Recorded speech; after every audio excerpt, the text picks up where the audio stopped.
Title: A Storm on Flight 237, the day Justice took flight. Chapter 1. The storm begins.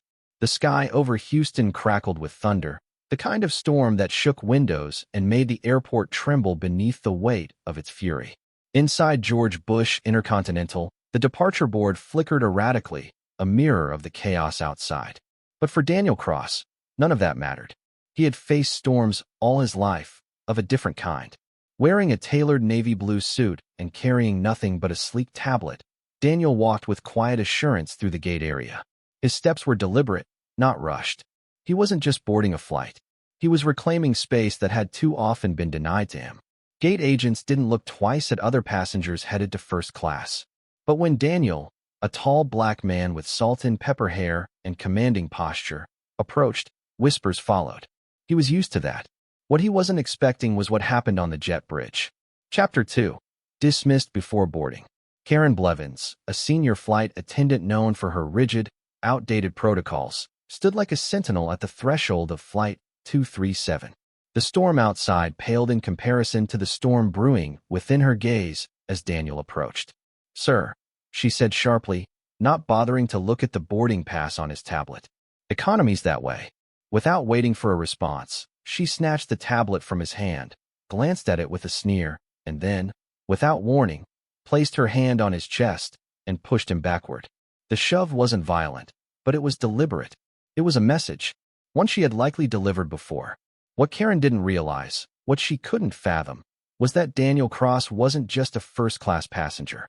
He was the founder and majority owner of the very airline she worked for, Apex Airlines. Chapter 3.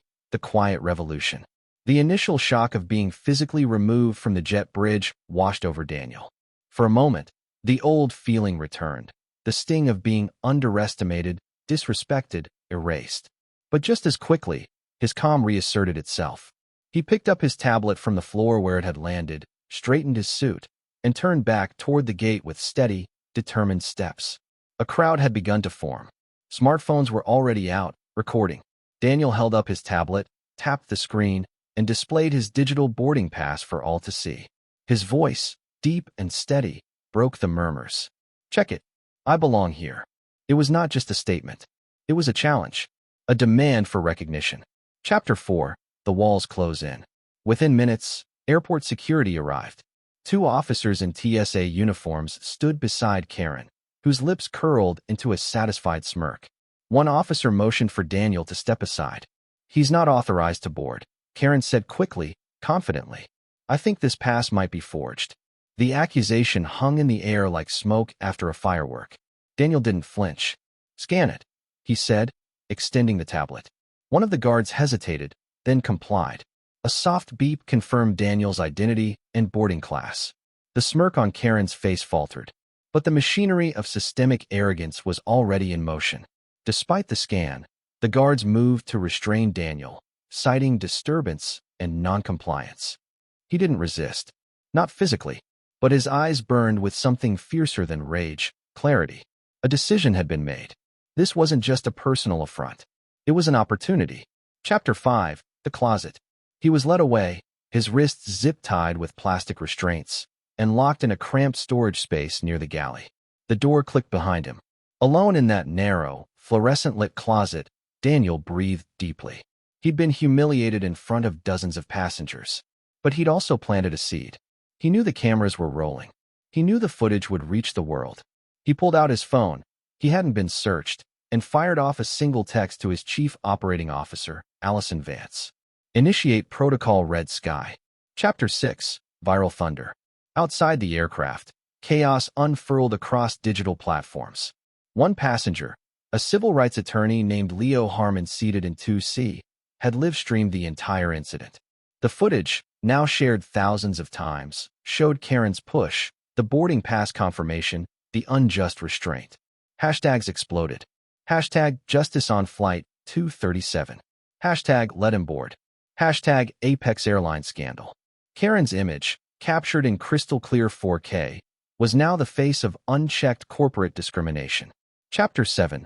Voices Rise. Back in the terminal, protesters began to gather, some already at the airport, others arriving as the video reached broader audiences. People with signs reading he belonged there, and this is bigger than a flight, formed a human chain outside Apex Airlines' customer service counter. Inside the plane, passengers began demanding answers. A woman in business class stood and addressed the cabin. He showed a valid first-class pass. Why was he removed?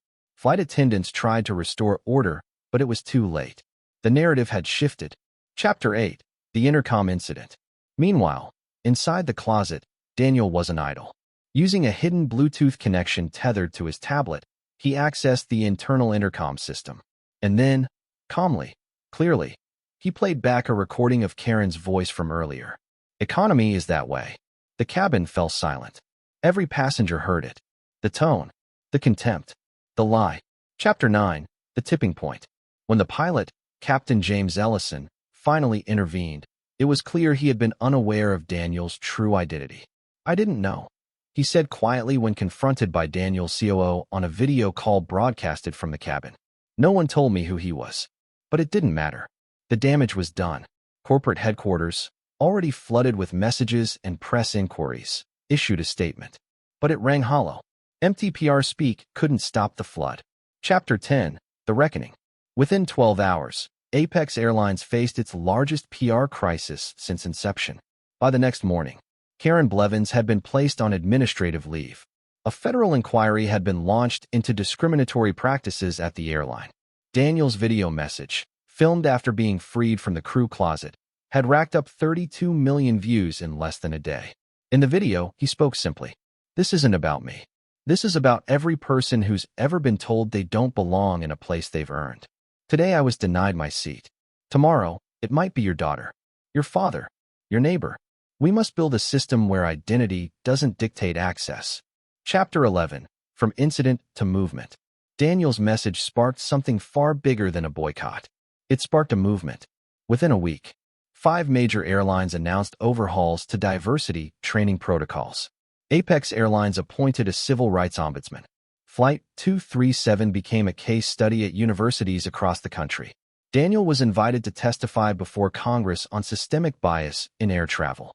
He accepted. His words that day, broadcast live, brought the chamber to silence. Chapter 12. Full Circle. 6 months later, Daniel cross-boarded another flight, this time from New York to Los Angeles. As he stepped onto the jet bridge, the flight crew greeted him with respectful nods. Passengers clapped quietly. One little girl waved. He paused, smiled, and nodded in return. A reporter caught up with him moments before takeoff. "Mr. Cross," she asked, "do you feel like justice was served?" Daniel looked out the window at the tarmac. Rain was falling again. "No," he said, "not yet. But we're flying in the right direction." Epilogue. Flight 237 changed everything.